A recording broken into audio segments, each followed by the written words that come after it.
So as you can see, the next step I'm going to take in dealing with my hots on Flashpup, it's got nothing to do with shooting, it's got nothing to do with accuracy. I'm just going to refinish the stock. It's one of the things I really was not crazy about when I got the gun.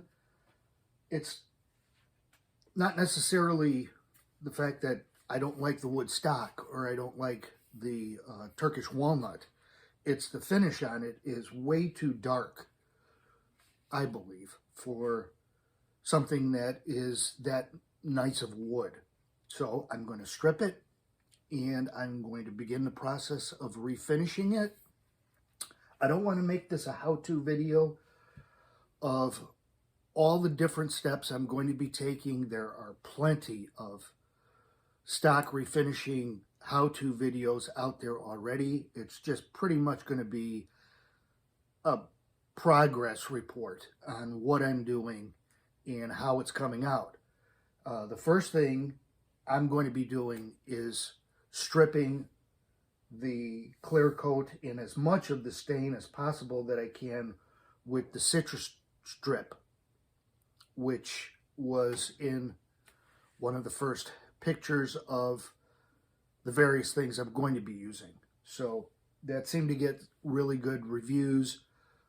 Some real good how-to videos, low odor involved with it. Basically just brushing it on, sealing it up with some plastic wrap and waiting an hour or two and scraping off. So that's going to be my first step.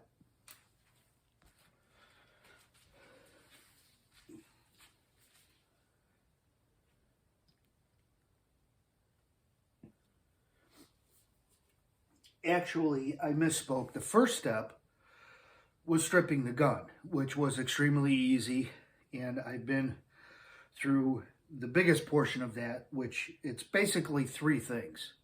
The upper portion needs to be obviously air cylinder / barrel / receiver assembly needs to be removed from the stock, and that's just 2 screws. One here, one here. The upper slides out. The second thing to be removed is the front rail, which is 2 screws. The butt pad, which is not adjustable on the wood stock. That's another thing to take in consideration if you're looking at the Flashpup and you're trying to decide between the wood stock and the synthetic stock. You don't have an adjustable butt pad on the wooden stock, but the butt pad assembly is basically 2 pieces: the main rubber piece, the shoulder cushion, and there's a plastic spacer that goes in between the wood stock and the rubber butt pad. The one thing I wasn't really crazy about and explained a lot about the imperfections along the edge of the wood stock here was the fact that it was obvious that that plastic spacer was mounted prior to this stock being finished. It was stained with a brown color. I didn't realize just looking at it when everything was assembled that it was going to be a separate piece, but it is. And I've removed it. Obviously, the gap, very slight gap that is left in between it and the wooden stock created areas for the clear coat to not seal properly. But since I'm refinishing this, not that big of a deal. But upper rail butt pad removed.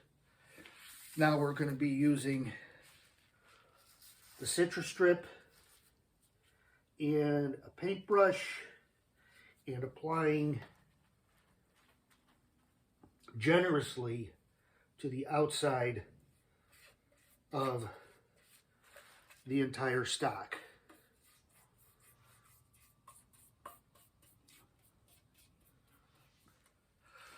It's already coming off on my gloves, which is a good sign. It's obviously working very quickly. You want to keep it wet It works best. You don't want it to dry out. So, depending on the project that's being worked on, it seems like what a lot of people do is wrap whatever it is they're stripping in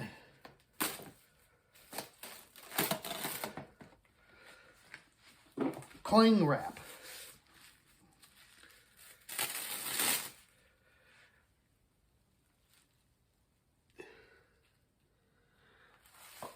To help seal in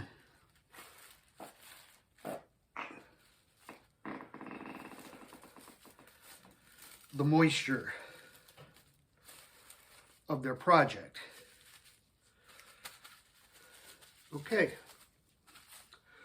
so that's basically wait an hour or two, let the stripper do its stuff, and then we'll be back to scrape it off.